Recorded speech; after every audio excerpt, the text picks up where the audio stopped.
Então, vamos lá. Bom dia, nossa plateia aqui, né? Aos que estão online, com muita honra, eu e o professor Clóvis viemos hoje aqui compartilhar nossas experiências. Na verdade, nós não somos professores de inteligência artificial, né? Nós somos entusiastas da tecnologia e a gente vem trabalhando com a tecnologia, principalmente na parte da pesquisa científica, professor Cláudio, na produção de textos, desde fevereiro, né? Então, a gente vê uma evolução muito rápida de todas as ferramentas.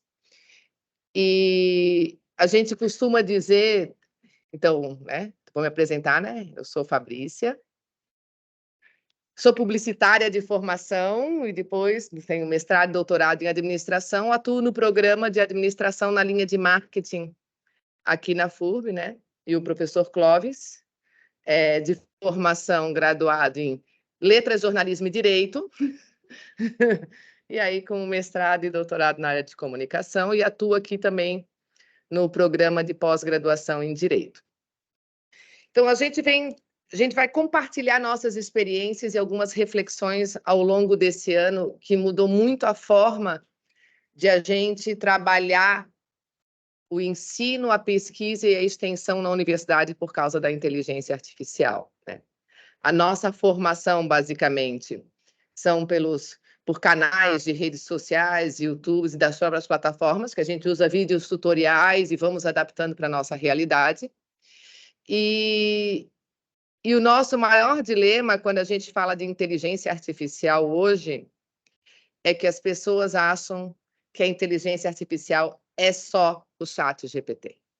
Então, para quem atua na pesquisa científica, para quem atua em algumas outras áreas, a minha da publicidade, do marketing e tal, o ChatGPT é só uma ferramenta. A gente viu agora, não faz nem 30 dias, popularizou a questão daquela de foto, né, da Pixar. Então, e daquela tem muitas outras que estão começando a se popularizar e são de fácil acesso. E isso vai mudar muito o mercado de trabalho em todas as áreas. Então, o que a gente vai conversar aqui hoje, né? Sobre o cenário da inteligência artificial no âmbito da universidade, no mundo, o que está acontecendo, principalmente no âmbito educacional, né? As vantagens e desvantagens, porque embora nós sejamos entusiastas, a gente sabe que tem muita desvantagem, principalmente numa formação acadêmica e mais ainda no ensino básico e no ensino médio, né? Algumas diretrizes e reflexões. Depois, a gente vai para a parte prática, né? O professor Clóvis vai falar um pouco de prompts que eles vêm desenvolvendo na parte de revisões de textos, né? Que às vezes as pessoas colocam assim, corrija o texto a seguir, e acha que não fica bom, e a partir do momento que tu desenvolve prompts mais elaborados, ele te dá um texto melhor, né? E eu vou apresentar duas ferramentas de pesquisa científica, que é o Research Rabbit e o Elicit, que faz toda aquela busca que a gente fazia manual de artigos científicos no mundo, ele faz sozinho para a gente, tá? Então, vamos lá, né? Primeiro eu vou trazer algumas reflexões, tá? No início desse ano, a gente já via, em algumas grandes universidades, né, a adoção da inteligência artificial na graduação. Então, aqui tem o jornal da USP de maio e de 2019. Em 2019, eles já falavam da revolução das pesquisas científicas na saúde, da IA, e esse ano a USP já estabeleceu da entrada à universidade a pesquisa avançada, inteligência artificial já é realidade na USP. Tá? Então, eu trouxe aqui também um post de um professor também da USP, né, que fala, né, nas minhas aulas, o uso do ChatGPT é obrigatório. Eu não ganho tentando massacrar o aluno, eu ganho tornando ele um profissional melhor. E o ChatGPT fará isso. Então, a gente viu que enquanto muita gente começou a proibir o uso da inteligência artificial no âmbito da academia, paralelamente, profissionalmente, o estudante, nos seus estágios, já estava usando. Então, algumas universidades já começaram a adotar e adaptar suas disciplinas para o uso inteligente disso, porque é uma realidade sem volta, né?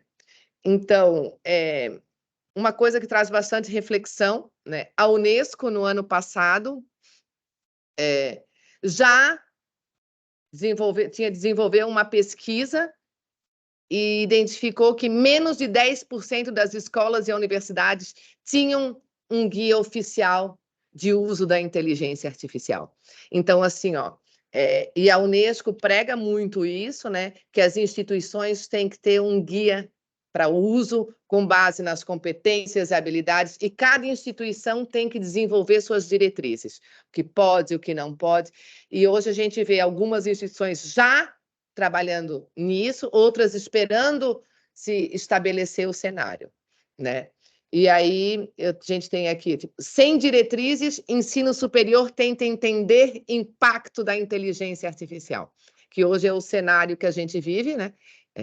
A gente lá no curso de publicidade e propaganda, cada semana é de foto, de vídeo, não sei o quê, também continuamos a entender que tipo de profissional que a gente está formando, que a gente tem outras habilidades e competências. A mesma coisa acontece no direito e em outras áreas do saber. Então, esse ano foi avassalador para o ensino superior e imagino também para o ensino básico e para o ensino médio também, né? Então, a gente vê já as universidades no exterior. Harvard contrata inteligência artificial como professor em curso de programação. Então, assim, a gente vê notícias como essa, a gente não pode achar que vai acabar a função do professor, não vai. Então, essa matéria inteira, ela explica o seguinte: o professor ensina e ele desenvolveram um chatbot, na verdade, que todas as dúvidas da disciplina o aluno consegue tirar a qualquer momento. Então, na verdade, ele não substitui, ele complementa e otimiza a vida do professor, que é o que a gente espera do que vem aí para frente, né? Então, a gente vê grandes revistas científicas no mundo, tipo a Nature, já aceitando as descobertas em tempos de inteligência artificial. Então, se existia um questionamento que não podia usar inteligência artificial na ciência, hoje já está mais organizado, não está consolidado, mas as revistas científicas já têm diretrizes. Então, a partir do momento que uma revista como Nature, plataformas como Elsevier ou EBSCO, são as grandes plataformas mundiais das ciências, se pronunciaram, isso acaba dando uma diretriz, o seguinte, que no começo, será que pode? Será que não pode? Será que não sei o quê? Então, assim, a gente vê esse artigo da Elsevier que eu trouxe aqui, né? Será que foi o ChatGPT que escreveu isso? Então, é um artigo que mostra até que ponto então, o ChatGPT vai na ciência ou não vai. E aqui eu trouxe até um print, né? Eu e o professor Clóvis participamos de uma live da plataforma EBSCO, né? Que é da Elsevier, que em fevereiro eles vão lançar, a gente participou da capacitação, eles vão lançar uma inteligência artificial própria da plataforma, que em segundos ele vai trazer todas as pesquisas científicas do mundo sobre o seu tema, e escrevendo um texto sobre a evolução. Então, quando a gente assistiu isso, eu até falei, né? Vamos parar nossas pesquisas, vamos voltar a fazer em fevereiro, né? Não está compartilhando? E agora? Não, prof, parou. Aí acho que tem que colocar de novo. Então, vamos colocar de novo.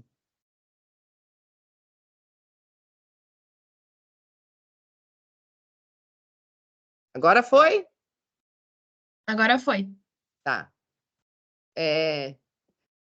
Então, o que eles abordaram praticamente nessa live, né? da EBSCO, que é a principal plataforma no mundo de pesquisa científica, né?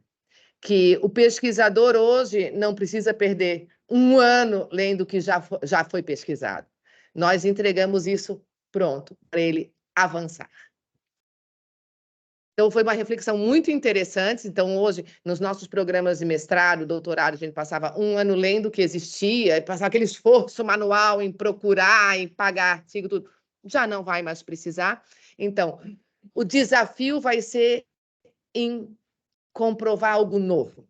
Daqui, como podemos evoluir? Que esse, na verdade, é o desafio da ciência, né? E aí, peguei algumas questões na parte jurídica, né? Pela primeira vez, bot de inteligência artificial ajudará réu em defesa. Algumas instituições já estão promovendo cursos de IA para o Poder Judiciário. A gente sabe que o Poder Judiciário já está desenvolvendo plataformas próprias, né? Aqui tem uma notícia da OAB, já em março, promovendo essa questão da a OAB de Santa Catarina da inteligência artificial. Então, a gente não pode achar, negar o uso na universidade. A gente tem que ensinar um uso adequado para avançar e contribuir para a formação do profissional e do pesquisador, né?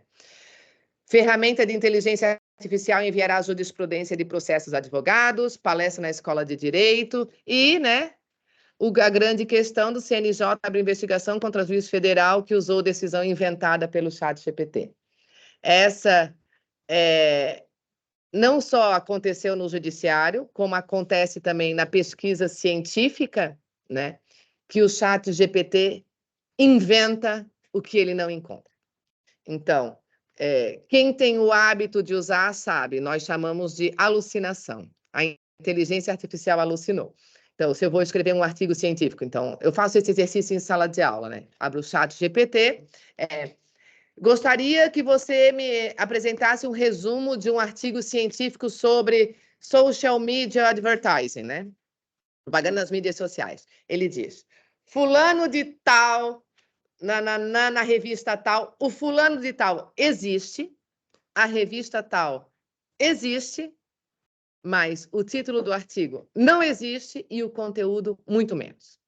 Então, qual é o grande problema hoje, né? A integração das plataformas. Se o ChatGPT é bom para texto ou para análise de tabelas, tal, ele precisa ser alimentado com isso. Então, se as plataformas científicas são boas, elas têm os artigos, elas não têm o texto. Então, é a habilidade de cruzar e saber usar as ferramentas para se adquirir o que quer. Então, eu acho que ao invés de a gente deixar os profissionais às cegas usando isso, então eu acho que os cursos de pós-graduação têm que estar muito claro nessa questão do uso. Não dá para... Pode usar o ChatGPT? Pode. Tem que usar direito. Tem que saber fazer o comando. Então, hoje eu trabalho com comandos de 30 a 40 linhas. Então, abro a tela em sala de aula e vamos dar o comando. E começo. Meu Deus, então faz sozinho, professor. Não. Eu tenho que dar todo o raciocínio que eu já tenho para que ele processe tudo aquilo. E o que é, quem não conhece a ferramenta acaba usando, e eu já escutei pessoas assim, ChatGPT, nem é bom. Então, assim, o ChatGPT programa, é uma ferramenta muito boa, é assim como as ferramentas de pesquisa científica que nós vamos apresentar para vocês. Então, de que forma hoje a gente usa a inteligência artificial na pós-graduação? Utilizando o conteúdo gerado pela IA, então, consultando, que nem um Google, a gente não consulta o Google Acadêmico, a gente usa assim também. Não na questão voltando, né, no ChatGPT, mas em plataformas como Elicit, Perplexity e tal, eu vou lá e digo, né, minha pergunta de pesquisa é se eu estou consultando, ele não está gerando nada para mim, ele está fazendo uma consulta, que às vezes a gente diz que é o Google inteligente, que ele só traz coisa boa, né? Mas eu posso usar de outra maneira, na criação de conteúdo assistida por IA. Então, por que a gente gosta de sempre falar de assistida por IA? Quando eu fui fazer, né, uma simulação de busca de artigos científicos para mostrar para vocês na plataforma do Elicit, eu não sabia nem como começar a procurar. Eu tive que falar com o professor Clóvis, me diz umas palavras aí de direito para eu, um problema de pesquisa no direito, porque, então assim, não, quem não é da área, quem não tem um raciocínio consolidado, não consegue usar. Quem não tem um raciocínio consolidado em determinadas... É a mesma coisa que eu pedi para vocês, o seguinte, você vai lá, usa toda essa inteligência artificial para fazer um artigo científico sobre mídias sociais.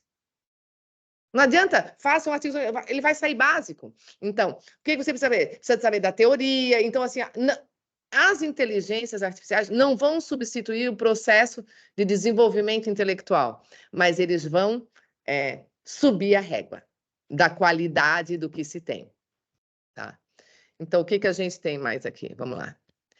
Então, eu posso empregar na utilização do conteúdo para acessar, analisar e sintetizar. Então, eu demoraria 10 dias para sintetizar 50 artigos. Em 10 minutos, hoje, eu consigo isso. Então, assim, só que, quais são os artigos importantes? Quais eram as palavras-chave? O que era importante? E é isso que tá dando a virada de chave, que vai diferenciar a competência de um pesquisador ou outro. Então, eu consigo uma busca avançada da literatura, análise de tendências, síntese de dados.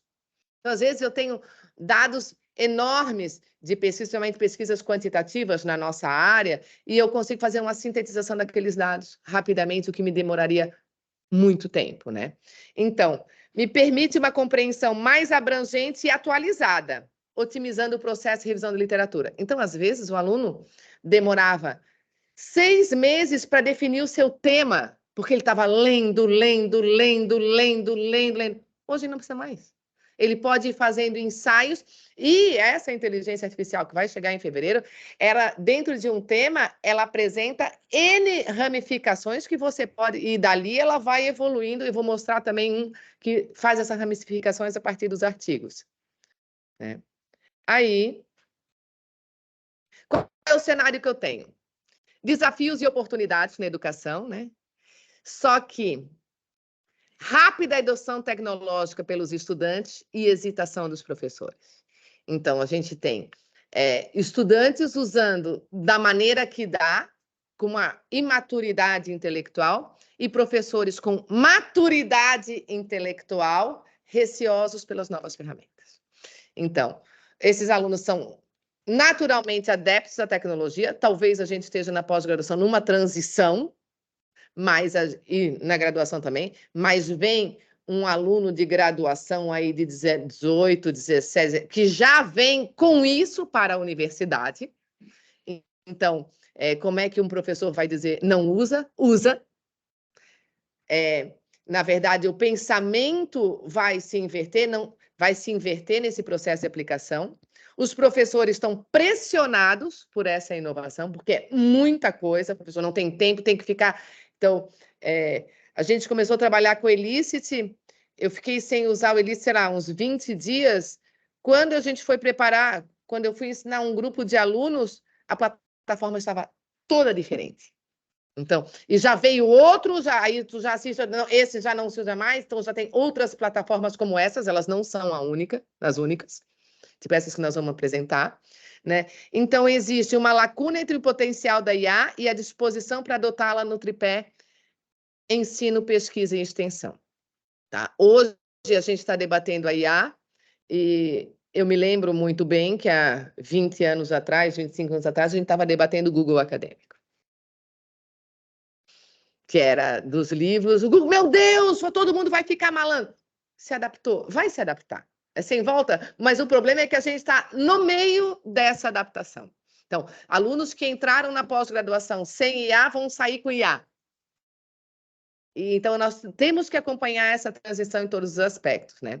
Então, vamos falar da ambivalência, das vantagens e desvantagens. Maior rapidez no estado da arte. Então, assim, eu consigo ver o que o mundo está pesquisando sobre determinado tema. Só que eu tenho que entender o tema, entender da palavra-chave, entender da área. Então, vamos lá, né? Se vocês fossem pesquisar sobre mídia social, eu ia dizer, eu preciso de palavras como engajamento, atitude, tarará. Vocês não nem... imaginar é que nem eu, quando pesquiso de direito, tem palavras que eu nunca ouvi na vida. E, às vezes, encontrar essas palavras, saber, e é nessa reflexão que entra o professor, a orientação e o conhecimento, né? Então, uma das vantagens, análise de texto. Eu gosto muito dessa questão. Hoje, na comunicação, eu só entrega trabalho quem já passou pela revisão de texto. Eu digo, volta e põe no chat GPT. Por quê? Porque a correção passa a ser de conteúdo. Antes, parece que há 2 anos atrás, a gente lia um texto, às vezes não entendia o que o aluno queria dizer, a gente ficava, mas o que você quer dizer com isso? A compreensão daquele conteúdo. Então, você às vezes não sabia se o conteúdo ia realmente avançar ou não, com uma mistura de conceitos. Hoje não, hoje você só orienta conteúdo. Aceleração da pesquisa, né? Geração de hipóteses, quem sabe, literalmente, dá comando, e principalmente quem trabalha com quantitativas, análises preditivas, na área da saúde está muito forte isso, né? Eficiência na análise de dados, né? A gente analisava dados, entre aspas, manualmente, via Excel, SPSS, etc., mas que dependia muito do nosso humano, se faltou alguma coisa. Hoje, a IA te permite uma análise mais certeira desses dados, né? E autonomia na aprendizagem. Então, o aluno depende menos, o aluno que sabe usar a IA, ele depende muito menos do professor. Ele depende do professor para conteúdo avançado e não para conteúdos básicos. Então, às vezes, a gente recebia mensagem assim, né? Professora, o que é uma amostra não probabilística por cotas? Aí você respondia, hoje ele não pergunta mais esse tipo de coisa. Hoje ele pergunta coisas pertinentes, não a processos, mas a conteúdos, ao avanço da ciência, né? As desvantagens, exclusão digital. Hoje a gente vive, né, uma questão socioeconômica, quando a gente vê umas escolas muito avançadas e universidades, a gente vê outras com não tanto acesso à tecnologia, né? Uma dependência tecnológica, será que as pessoas ainda vão saber escrever? Hoje, para quem já sabe, para quem está terminando a universidade nos programas de mestrado, as questões de revisões de texto, elas são complementares, porque já passou por todo o processo de aprendizagem da escrita. E agora, quem está incorporando isso no seu dia a dia? Né? Geração automática de conteúdo, né? O pessoal do direito está questionando muito essa questão sobre a propriedade intelectual. Até semana passada, num debate, o professor Alejandro colocou questões muito legais aqui no Brasil. Aqui no Brasil, a questão da propriedade intelectual gerada por IA, encarada diferente de outras legislações, e foi muito legal aquele debate, né? Superficialidade. Então, se eu alimento a IA com dados que eu acho que são bons, ele vai me analisar dados superficialmente. Se eu não sei dar um comando de inferências e outras coisas. Geração de conteúdo fictício, isso é muito sério, não só ali no caso do direito que a gente viu, mas na saúde, a gente vê artigos científicos justamente que as universidades na área da saúde têm que ensinar a usar, porque é capaz de gerar conteúdo fictício e dar implicações na saúde, em outras coisas, na engenharia e etc., cálculos fictícios e outras coisas. Então, tem que saber usar com responsabilidade.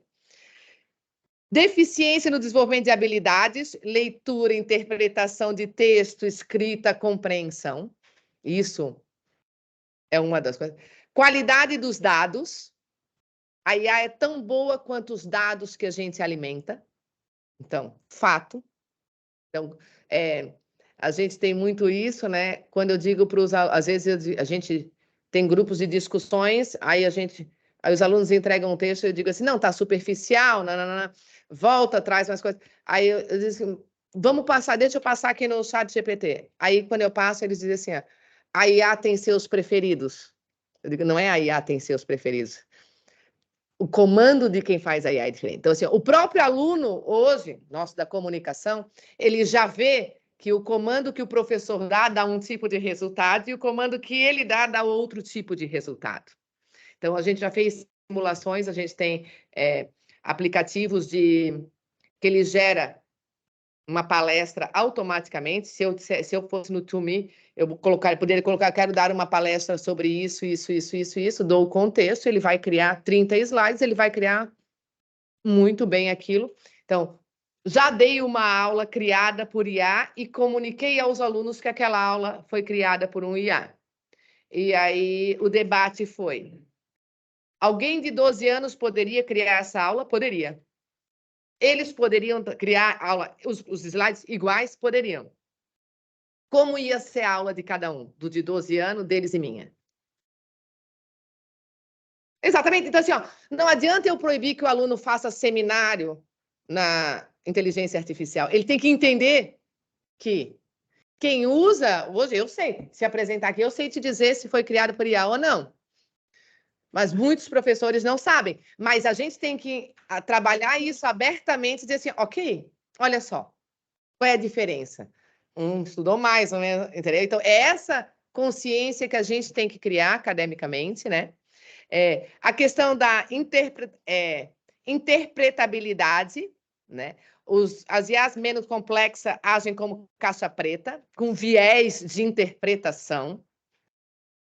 Então, não dá a linha do pesquisador como interpretar determinadas realidades.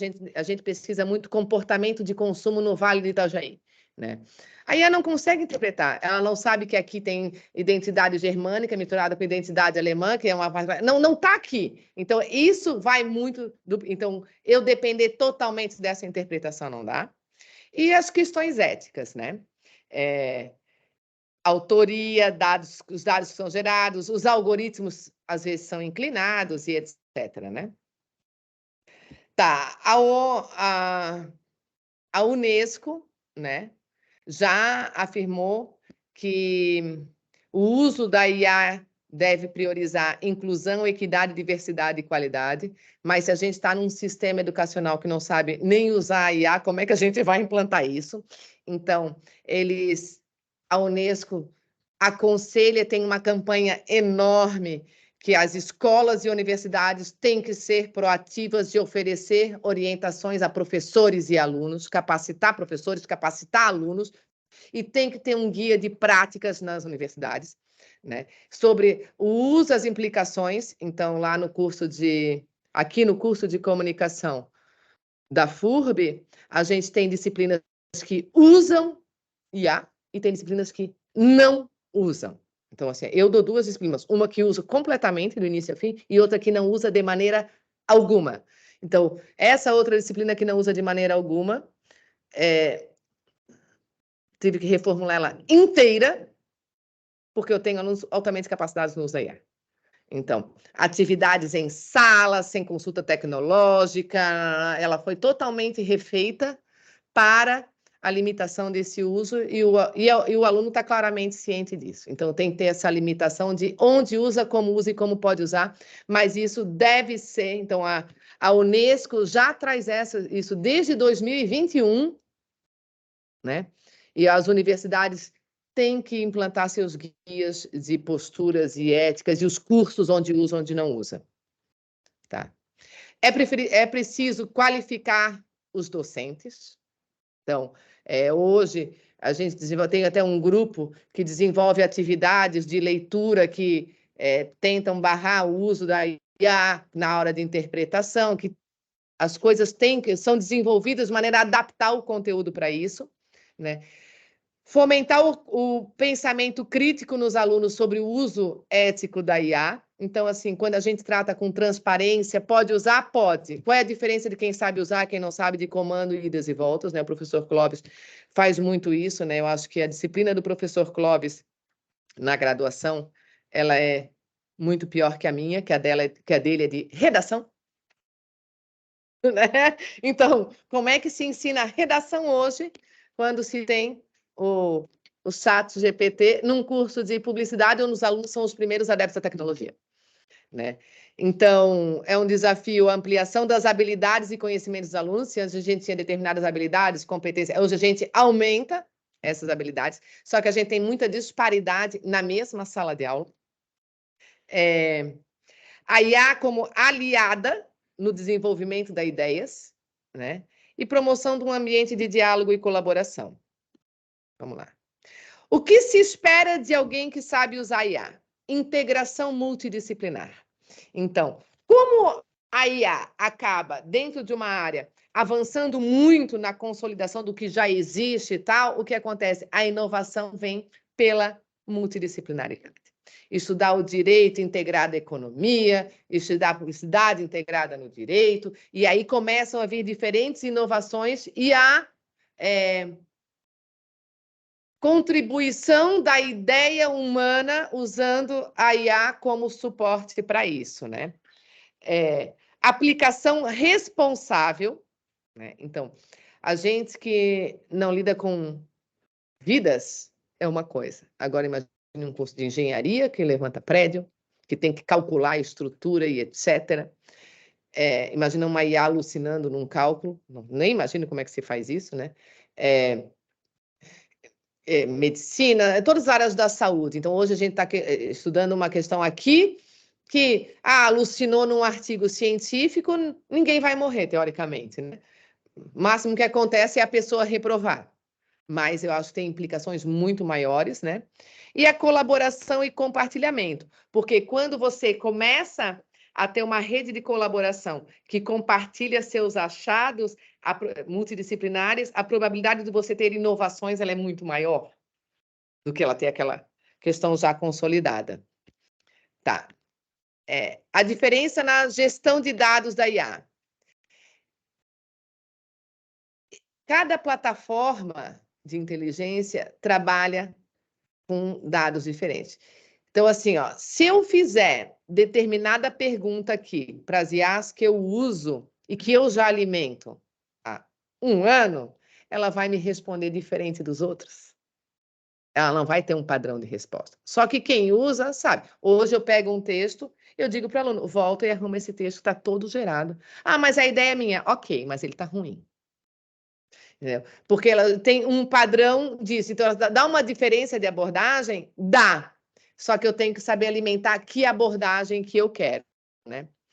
Cada IA tem as políticas de consentimento. Então, ninguém olha, né? Porque gratuito, ok, foi.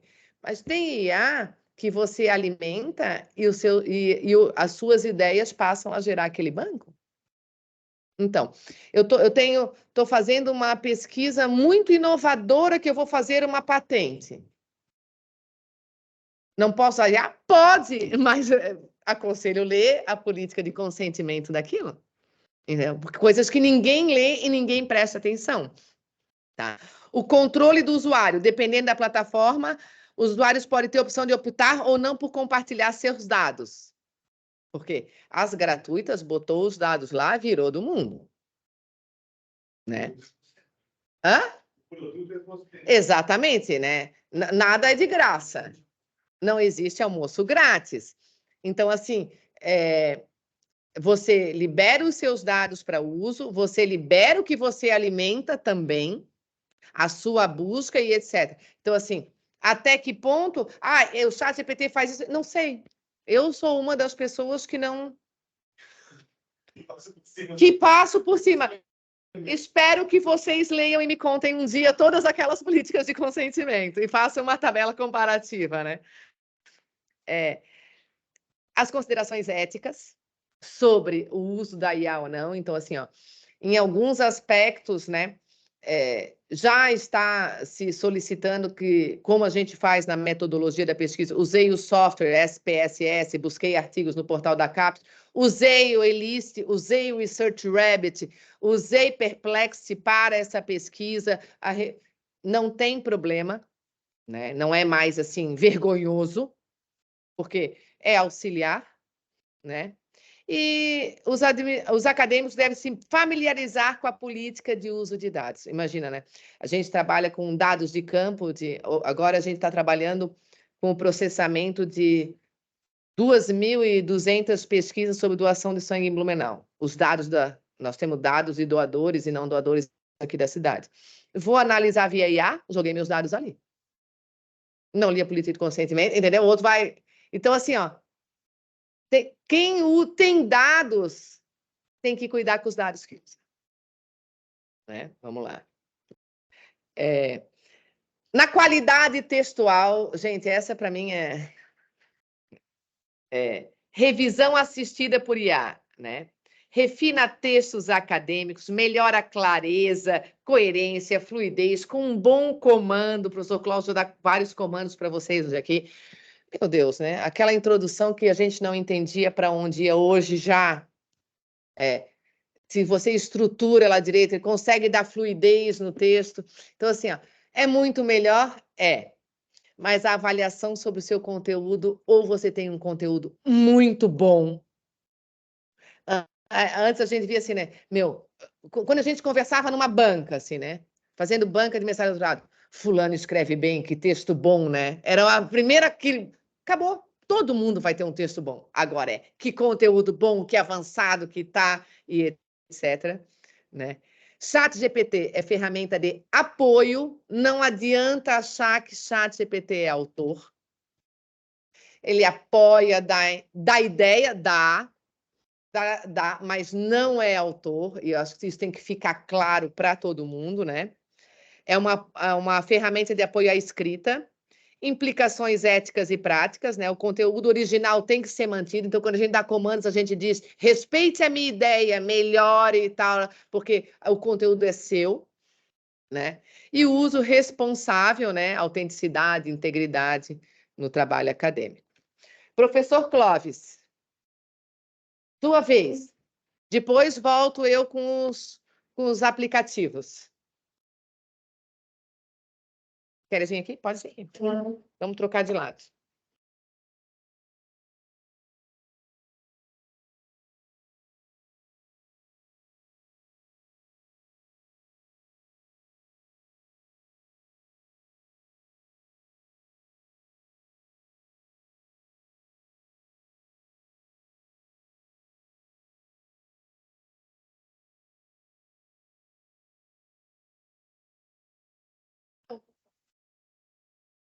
Nós só vamos alterar aqui os equipamentos. Tu estás no... Foi? Tu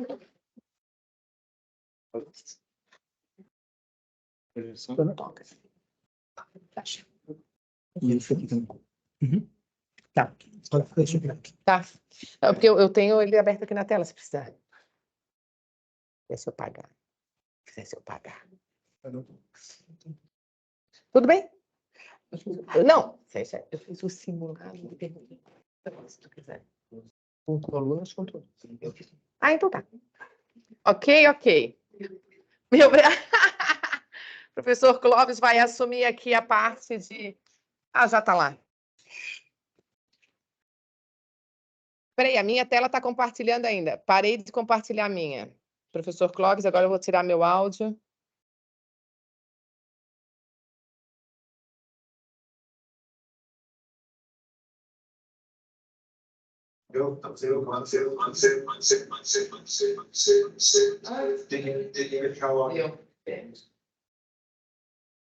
Tudo bem, pessoal. É um estranho falar com dois públicos, né? Quando é só aula online é uma coisa, quando é aula presencial, agora com os dois sempre tem uma dificuldade. Então, nós tivemos aqui uma primeira abordagem introdutória da professora Fabrícia, onde ela deu um panorama geral da inteligência artificial, né? E é um tema, como ela disse, nós estamos nos dedicando há bastante tempo, e o que mais me chama a atenção é que a gente tem encontrado mais receptividade entre os estudantes do que entre os professores. É o que mais me chama a atenção. Eu andei dando... Eu e ela estamos igual a cigano, né? Onde dizem que querem ouvir a gente, nós estamos indo por tudo quanto é lugar falar. Estávamos dando palestra outro dia em algum lugar, a gente conta o milagre, não conta o santo, no meio dos alunos querendo aprender, um professor ali, mais das antigas, no meio da palestra se levanta revoltado. Não é muito que eu percebi, já achei estranha a presença de um colega ali, né? Aí, quando eu tenho, passou o dia dedicando a falar mal na aula sobre esse negócio aí. Quer dizer, há uma incompreensão do uso da inteligência artificial. Quando nós íamos na escola, antigamente, os mais velhos, né? Eu só aqui. A gente não podia levar calculadora, né? Hoje, quem tem filho pequeno sabe que desde o primeiro ano o professor incentiva a levar calculadora. Tem que levar calculadora. Imagina você não poder usar o computador, ter que usar a máquina de escrever, não poder usar o Excel, não poder usar o SPSS, ter que fazer as contas tudo na mão. Não, a inteligência artificial está aí, nós temos que usar. A questão é como vamos utilizá-la já a partir dos parâmetros que a professora Fabrícia deu aqui. Agora, esse enfoque nosso é um pouco mais prático aqui, né? Tudo isso, para aqueles que estão aqui nos acompanhando, daria um debate ético, legal, moral. O Christian vai fazendo a dissertação dele, né? Não é o caso aqui. Nós queremos aqui fazer uma discussão sobre o uso na universidade, né? Vamos começar pelo chat GPT, professora Fabrícia, pode ser? Pode ser. Pode ser, então. Vamos lá. Existem diferentes ferramentas de geração de texto. As duas mais conhecidas são o chat GPT e o Bard. Eu tenho trabalhado com as duas, tá? O chat GPT, para a atividade nossa, de pesquisadores, é melhor. Ele escreve do jeitão que a gente precisa. O texto dele sai do jeito que nós, na universidade, usamos. O Bard, ele é um texto que é mais um texto de explicação. Então, se você entrega um texto para o chat GPT e diz assim para ele, dá as coordenadas, né? Os comandos são bem longos, tá, gente? Comando não é de uma linha, não é uma palavrinha, a gente fica conversando até que ele entende o que a gente quer. Mas, assim, rapidamente, se a gente pede para o chat GPT fazer um resumo, ele vai fazer aquele resumo tipo abstract. Se a gente pede para o Bard fazer um resumo de texto, ele vai fazer que nem estudante faz quando pede para o professor entrega uma matéria e diz assim, então vocês façam um resumo, faz flechinha, né? Os tópicos mais importantes. Esse é o resumo que o Bard sabe fazer. Então, a gente tem que entender qual é a característica de cada ferramenta para poder tirar o melhor resultado. Para a gente estudar como aluno, o Bard é muito bom. Para quem é professor, para preparar uma aula, ele é ótimo. Joga o texto ali, ele já, sabe, para tu preparar uma aula, ele ajuda muito. Agora, como todos vocês aí que estão muito interessados em dissertação, em tese, né, o chat GPT é mais adequado. E nós, que somos da área do texto, né, eu falo isso porque sou formado em letras, em jornalismo e em direito. Da área do texto só me falta filosofia. Tenho pendente essa tarefa ainda. A gente acha que o texto é um negócio... A gente atribui ao texto uma importância quase sobrenatural. E a gente jamais imaginou que uma máquina pudesse fazer um texto. E a gente agora foi surpreendido por máquinas que fazem texto muito bons. Por quê? Porque, como eu tenho 7 notas musicais e eu tenho uma possibilidade infinita de fazer músicas, eu tenho um número X de letras, um número X de palavras e uma possibilidade infinita de fazer textos. É uma combinação. E a gente achava que só nós sabíamos fazer isso. A máquina sabe fazer rapidamente e muito bem. Por quê? Porque ela foi treinada dentro de uma lógica em que ela combina palavras. Ela sabe quais são as combinações mais prováveis das palavras. Ela foi treinada em inglês, tá? Em inglês tem uma área do estudo da linguística chamada collocation. Se você for pesquisar o que é collocation, em inglês, ele vai... É uma área do estudo da língua que explica quais são todas as combinações possíveis. Por exemplo, então, se eu quero ter a palavra carro, eu quero saber quais adjetivos eu posso usar com a palavra carro. Tem uma área do inglês que estuda isso. Então, eu não posso dizer que o carro é gordo. Lá na área do inglês, você sabe que o carro é magro. Não, essa combinação não é possível. Mas todas as outras ele tem. Então, a máquina foi treinada dentro dessa ideia de combinação de palavras. E ela só faz combinação de palavras. Combinações de palavras que fazem muito sentido. A gente não pode imaginar, outro dia eu vi um absurdo, né? A pessoa discutindo com o chat, disse que estava discutindo com o chat. Nós não estamos diante do orientador, nós não estamos diante de uma pessoa, não estamos diante de uma máquina que sabe combinar palavras. Você vai dando e ela vai combinar. É isso que é importante a gente saber, ela combina palavras. Portanto, cabe a nós, ao nosso orientador, ao nosso professor, a quem nos está ajudando, dizer se aquilo faz sentido ou não. E para poder usar adequadamente uma ferramenta como o ChatGPT, por exemplo, se você não fez bem as disciplinas, a disciplina de metodologia, por exemplo, não vai saber fazer nada, não vai saber fazer uma boa dissertação, porque você tem que saber dentro de uma dissertação o que tem que ter, quais são os tópicos que tem que estar dentro da introdução. Quais são os tópicos que tem que estar dentro da conclusão, dentro da metodologia. E mesmo na revisão teórica, que nós vamos mostrar, que a professora Fabrícia já anunciou, algumas ferramentas que ajudam a construir o marco teórico, se você não sabe quais são os movimentos que você tem que fazer dentro de uma constituição de marco teórico, as ferramentas também não vão te ajudar.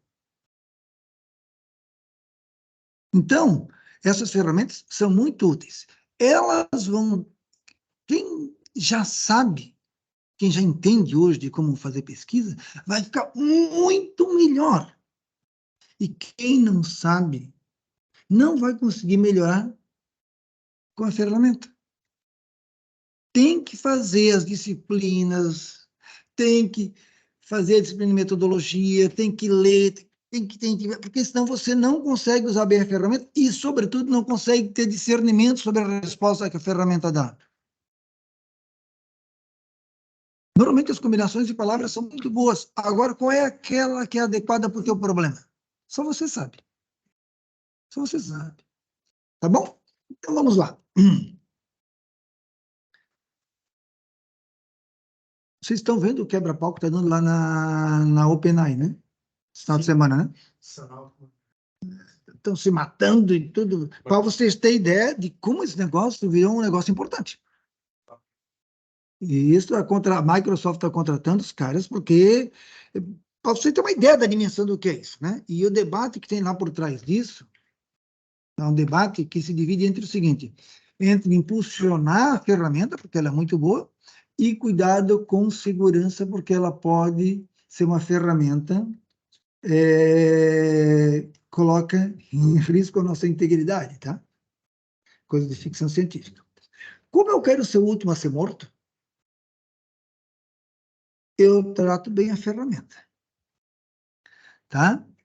Como eu quero ser o último àquele ataque, toda vida que eu chego aqui, eu começo sempre com bom dia, boa tarde, boa noite.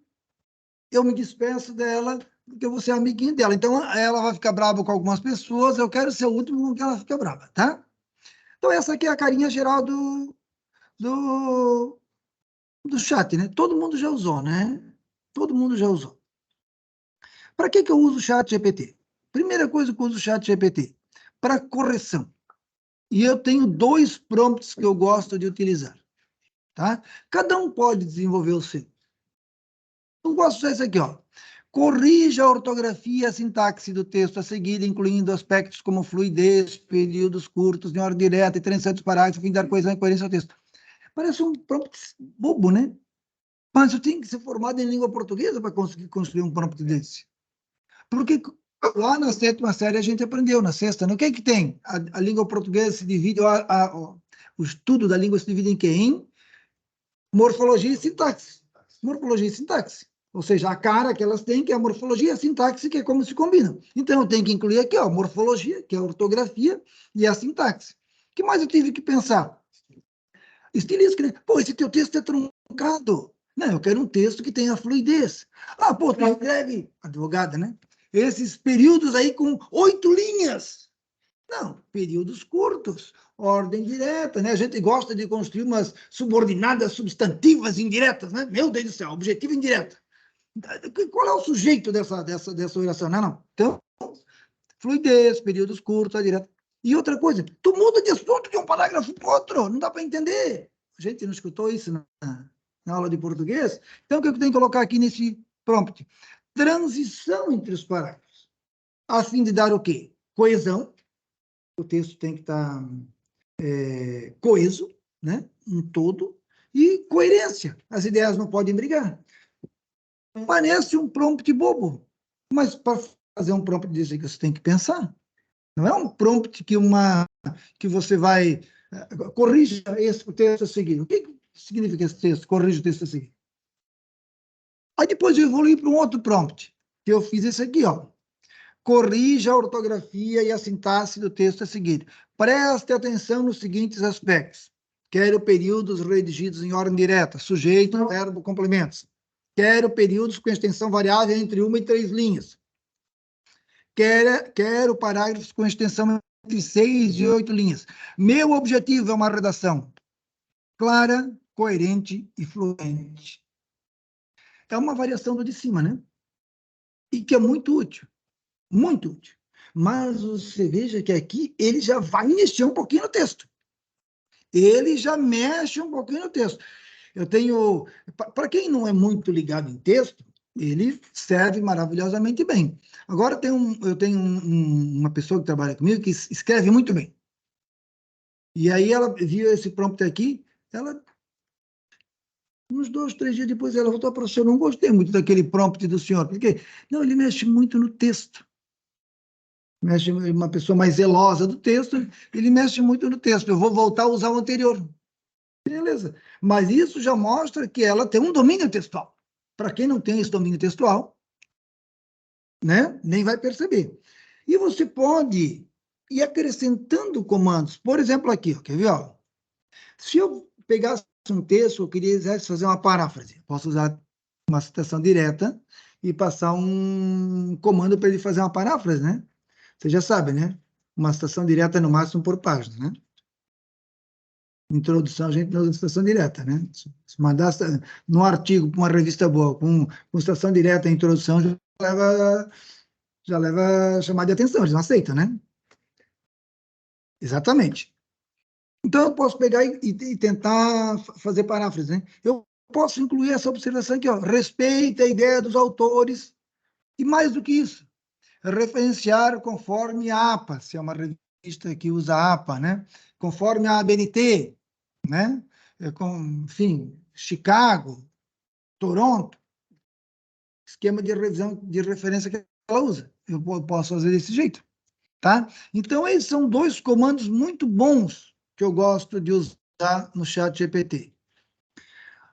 Outras coisas que eu posso fazer no ChatGPT, que eu gosto de fazer. Então, a primeira é a correção.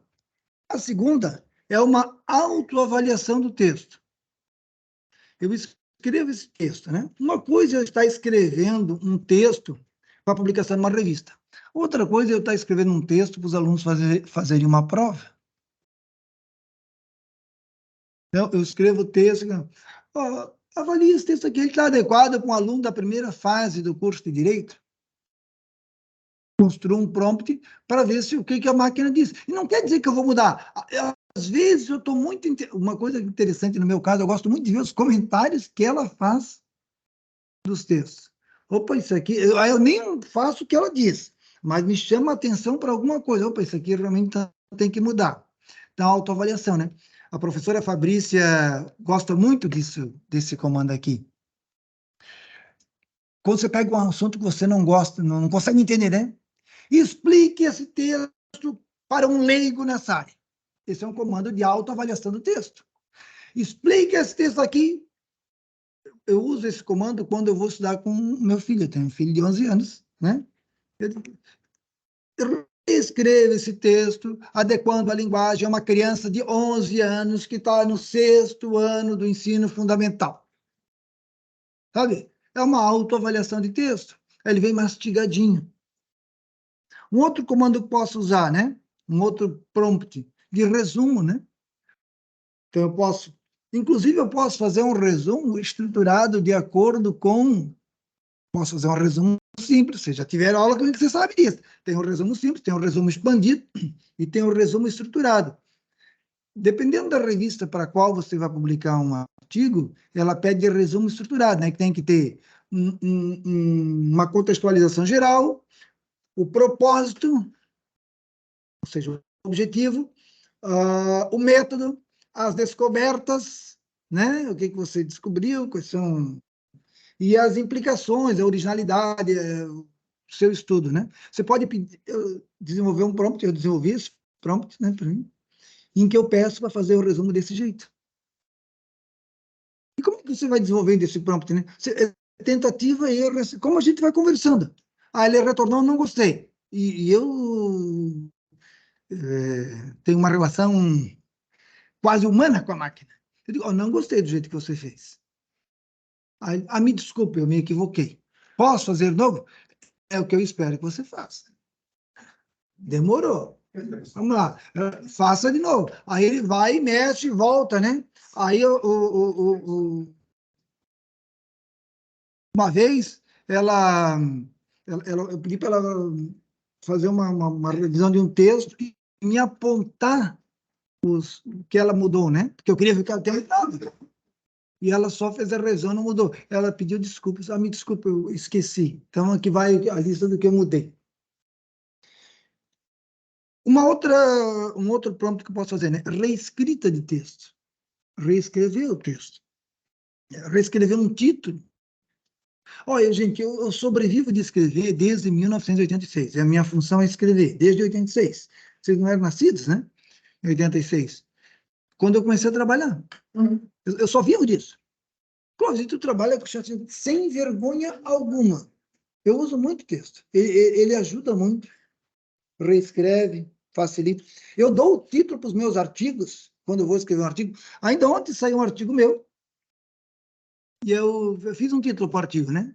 Aí gostei do título, assim, será que a máquina ia sugerir? Né? Peguei, botei o resumo lá no chat GPT e disse para ele, me dê 5 sugestões de títulos para... este é um resumo de um artigo científico, não sei o quê, não sei o quê. Você tem que construir o comando, né? Para ele entender. Então, aqui abaixo está o resumo. Você, por favor, leia esse resumo e me dê uma sugestão de 5 títulos para esse artigo. Para você ter uma análise se o seu título está bom, se não está, né? Você pode, às vezes, não é o caso do texto científico, mas quando é um texto, por exemplo, da publicidade, a gente pode... Me dê um título mais divertido. Me dê um título menos formal. Sim, você vai brincando com o texto. Uma outra coisa legal é geração de textos, né? Eu fiz essa experiência numa outra oficina que a professora Fabrícia e eu demos. Eu fui lá fora, fotografei um cartaz, joguei as informações aqui. Eu não tenho o software que converte imagem em texto. Já tem esse software que converte imagem em texto, né? Eu não tá mais ou menos antiguinho. Aí eu tive que digitar as informações do cartaz. E disse para ele, eu quero que você produza um texto tal com essas informações. Saiu um texto completo. Claro, não é o melhor texto do mundo, pode não ser, mas eu tenho um texto, eu tenho de onde partir. Às vezes você não sabe de onde partir. Ou às vezes você está com pressa, né? A gente lá no dia a dia, o que mais aparece para a professora Fabrícia e para mim é, eu preciso de uma logomarca, 15 por dia. Preciso de um texto sobre isso. A gente, na correria, tem que, no final do dia, tem que ter um cheque lá, né, em todos os pedidos. Tem que ter um cheque nos pedidos. Vamos lá. Geração de ideias.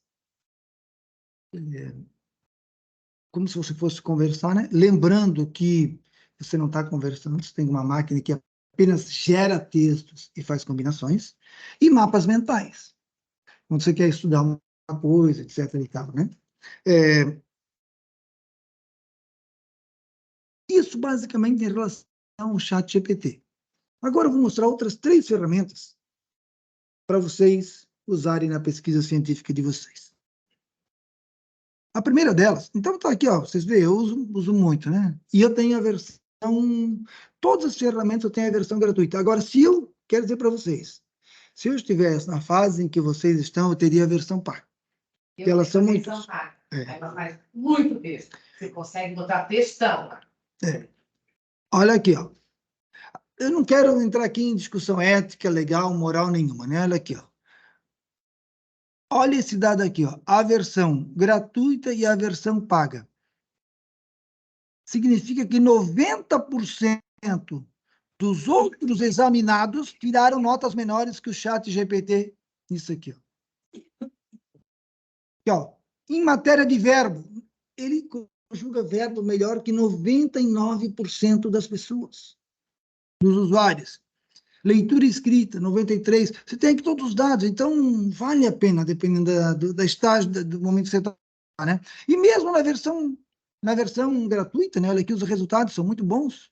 Tá vendo? Ó, é melhor do que ele escreve melhor do que a gente. Embora a gente fique muito zeloso de dizer isso, né? Relutante a aceitar. Vamos lá, então, agora. 3 ferramentas legais para vocês usarem. A primeira delas. Eu vou aqui para o Elicit. Vamos lá para o Elicit. O Elicit. Essas ferramentas, elas funcionam melhor em inglês, tá? Elas também funcionam em português. Mas se você conseguir instruí-las em inglês, o resultado é um pouco melhor. E uma outra coisa que vocês precisam saber é que elas usam, sobretudo, material de base de dados da Scopus, da Web of Science e da EBSCO. Portanto, vem menos material daqueles bancos de dados da Redalic e da Cielo, que é onde tem, sobretudo, produções em português e espanhol. Tá? A Cielo e a Redalic é onde tem mais material em português e espanhol. Essa aqui vem da Web of Science e da Scopus, que é mais material em inglês. Então, vocês sabem que eu estou orientando uma colega de vocês, né? E a gente está estudando o direito ao esquecimento. Aí eu botei aqui assim, ó, encontre papers sobre direito ao esquecimento. Ah, Clóvis, mas isso eu posso fazer lá no Google Acadêmico, eu posso fazer nas bases de dados. Tu não ensinaste a gente a usar o portal de periódicos da CAPES? Ensinei. A questão é que lá só vem os textos, né? Ele aqui já organiza um texto baseado nas informações dos 4 papers mais importantes que ele encontra. E ele lista os outros papers aqui, ó. E o que mais? Ele dá o abstract. Então, eu vou lendo aqui no abstract e já vejo do que se trata. E olha aqui, ó. Eu quero mostrar um negócio para vocês aqui. Eu posso adicionar colunas com coisas que eu quero. E essa coluna aqui, por exemplo, eu adicionei, ó, os contra-argumentos. Tá vendo? Você vai aqui, ó, add columns, vai adicionando colunas aqui ao lado, e ele vai fazendo a leitura desses papers para você e vai já trazendo as informações que te interessam. Aqui a primeira coluna é o do abstract e o resumo, e aqui os contra-argumentos. Oh, inclusive, ele diz, oh, esse texto não fornece nenhum contra-argumento. Aqui, no caso, ao direito ao esquecimento. Certo? Você vai acrescentando as colunas. É só ir colocando aqui, ó, add columns, né? E você pode usar, ele inclusive dá aqui algumas sugestões, ó, metodologia, duração do estudo, enfim, população, região, limitações. Vamos ver se aqui na região aparece alguma coisa. Vamos ver se dá certo. Nem sempre dá, porque nem sempre os papers trazem essa informação, né? Vamos ver se aqui ele traz, ó. Aqui, ó. Esse aqui não é informado, esse aqui, ó, Argentina e União Europeia. É o único paper que traz. E aí, o que eu fiz com isso aqui? A partir dessas colunas aqui, nós selecionamos os papers que a minha orientanda ia ler, que é a colega de vocês. E esse aqui é um deles, ó. Porque se na Argentina, que é aqui do lado, nós já estamos discutindo o direito ao esquecimento, eu quero que ela vai fuçar ali nessa literatura para a gente poder tirar os melhores resultados. Certo? Então, é o Elicit. Eu recomendo que vocês utilizem. Você pode fazer na forma de pedir para ele encontrar os papers. N apresentações aqui. Como é que eu entro aqui? Bom, normalmente é uma senhazinha simples, um cadastrozinho simples. A maioria das ferramentas, ele aceita logar pelo próprio Google. Então, é tranquilo, tá? Elicit é hoje a ferramenta que eu mais peço que os estudantes usem para fazer essa comparação de papers. Vocês lembram que eu expliquei para vocês, né? Como é que a gente fazia antes, né? Eu baixava todos os papers, Achava todos eles. Aí criava uma planilha Excel, o objetivo de cada artigo, as fontes, os resultados. Agora ele faz tudo sozinho. Aquilo que a gente fazia à mão. Mas eu precisei saber fazer isso à mão para pedir que ele faça aqui. Senão eu não saberia como fazer. Não me ajudaria. Uma outra ferramenta muito legal, o Perplexity. Eu mudei de tema aqui para... Quais são os direitos fundamentais dos animais? Um tema que alguns colegas de vocês pesquisam, né? Botei essa pergunta aqui. E ele já me dá uma resposta baseada em 5 papers que ele selecionou aqui, ó. Tá vendo, ó? Em 5 fontes de consulta. E eu posso acessar cada uma delas, né? E aí eu vou aqui, ó, eu achei legal a declaração, não sei o quê. Clico em cima, ele abre isso aqui e vai me dando mais respostas. Quais são os direitos dos animais segundo a Declaração Universal? Como foi criada? Quais organizações que defendem os direitos dos animais? Vamos aqui, ó. Quais são os direitos segundo a Declaração? Aí ele vai pegar as fontes ali, né?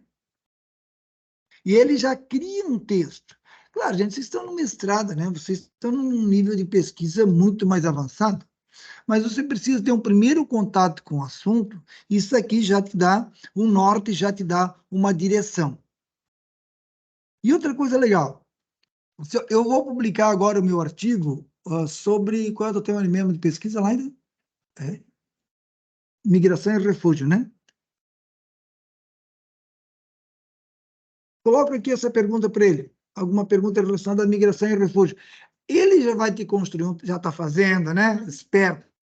E olha aqui, ó, ele já vai dar revistas que publicam esses textos e que você depois, quando o teu artigo estiver pronto, você já sabe, opa, essa revista que tem interesse, porque já publicou a esse respeito. Ah, mandei lá para aquela revista, não foi aceito. Cara, que não está no escopo da revista esse tipo de assunto. Então, ali você já tem uma direção de quais são as revistas que você pode usar, né?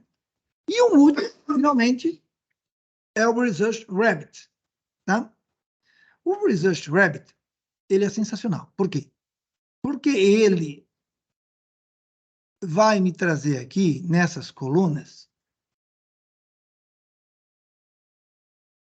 uma série de elementos que vão organizar, que vão me mostrar, a partir daquelas fontes, daquele artigo, como se organiza a rede de pesquisa em torno daquele assunto.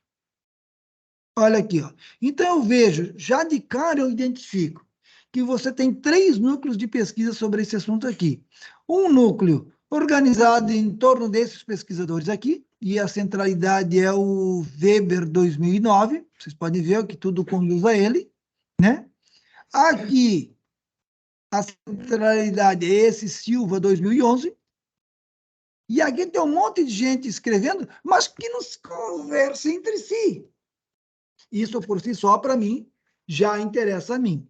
E mais do que isso, ele organiza uma linha do tempo, para eu saber como se organizou essa pesquisa ao longo do tempo. Vocês lembram que o professor sempre pede para fazer, ó, como essa discussão evoluiu, quais foram os movimentos que a literatura teve? Foi para lá, foi para cá, quem veio primeiro, quem veio depois, quem concorda, quem discorda.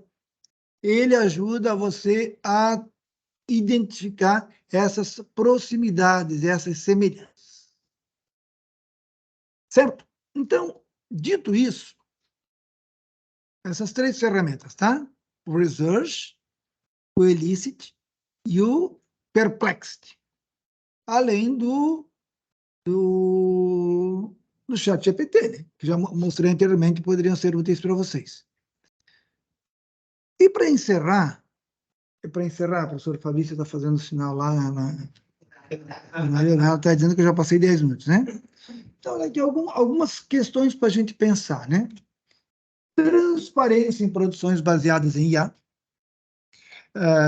Naquela formação que a professora Fabrícia e eu participamos,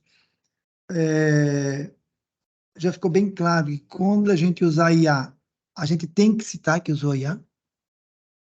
Quando eu uso o SPSS, eu cito lá na metodologia. Quando eu uso o NVivo, eu cito. Então, quando eu uso inteligência artificial, eu também vou usar. Quando eu faço uma pesquisa no Web of Science, eu digo, então tem que dizer, eu usei um gerador de texto, enfim, o que eu usei, né? Um risco aqui, ó, um eventual viés de preconceito, né? E esse é um tema sensível, porque se a literatura, vocês sabem que a gente vai permanentemente atualizando o nosso ponto de vista a respeito das coisas. E a ferramenta, ela sempre olha para trás, ela olha para o retrovisor. Então, eu posso estar perpetuando um eventual risco de viés preconceituoso. Porque até então se fazia daquele jeito, eu posso continuar pensando daquele jeito quando eu deveria pensar para frente. Proteção a informações sensíveis, a professora Fabrícia já acabou de dar um exemplo aqui, né? Eu tenho que cuidar o que eu coloco aqui, porque eu coloquei aqui, virou para o mundo, e a gente que é da área do direito sabe, né?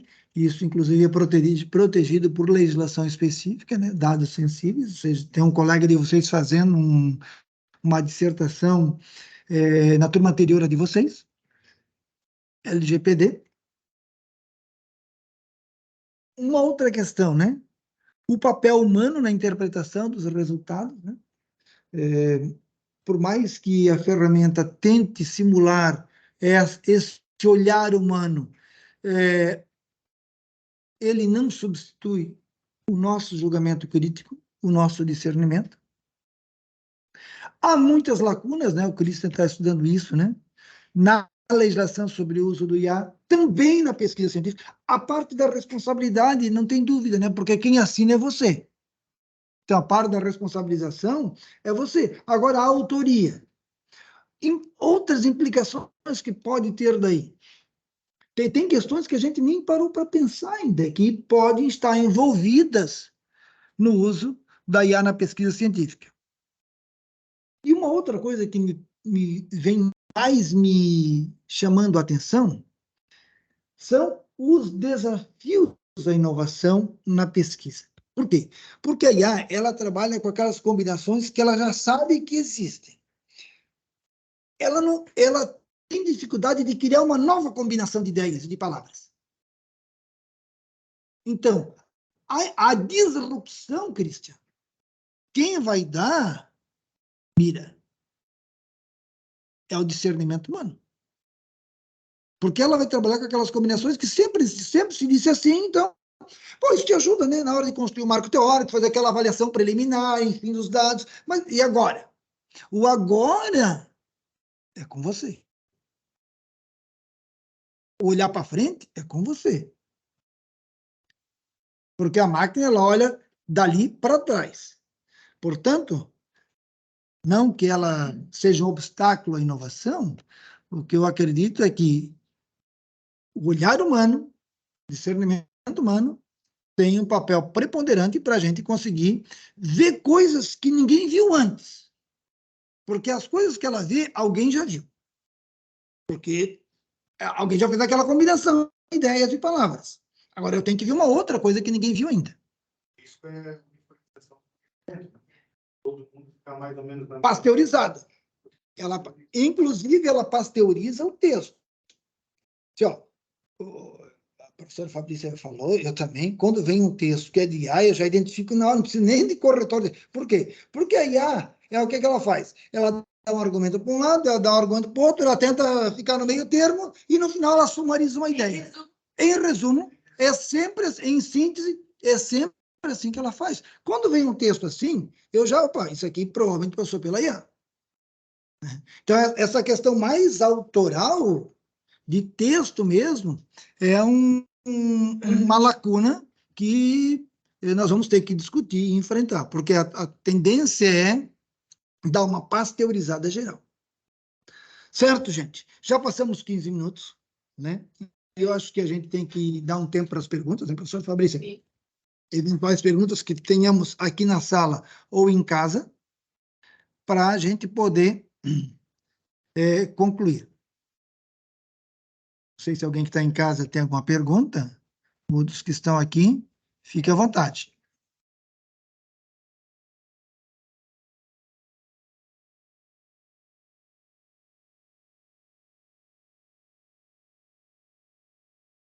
Consegue? Na versão paga, você consegue. Isso. Daí ele vai limpando os dados da posse se quiser. Mas aí, ó, olha só que interessante. Ele faz isso. Mas você tem que saber qual é o dado que você está procurando.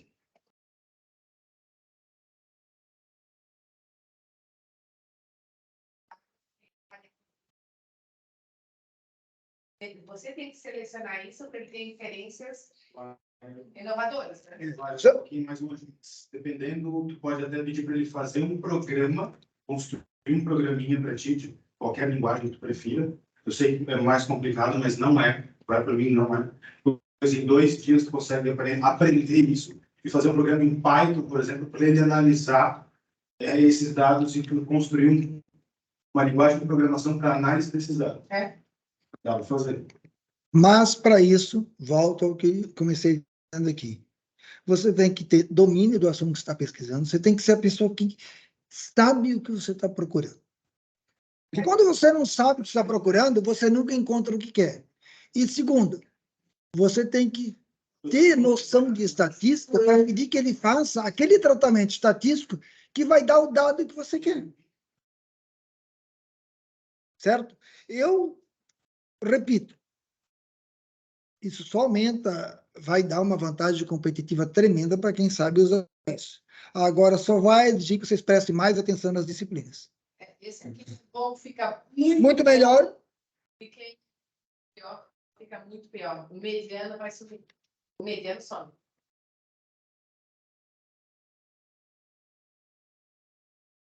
Feito, gente. Era isso? Beleza? Muito obrigado pela atenção, pela participação de vocês, né? Isso. Tchau, gente. Obrigada. Foi bom. Qualquer coisa, entrem em contato. Valeu. Valeu, tchau. Muito A gente obrigada. aqui na plataforma. Tchau, gente. É isso. Era isso, então? Fabiel, tens que aprender isso, Fabiel. O Fabiel está só fazendo. Vai ficar salvo.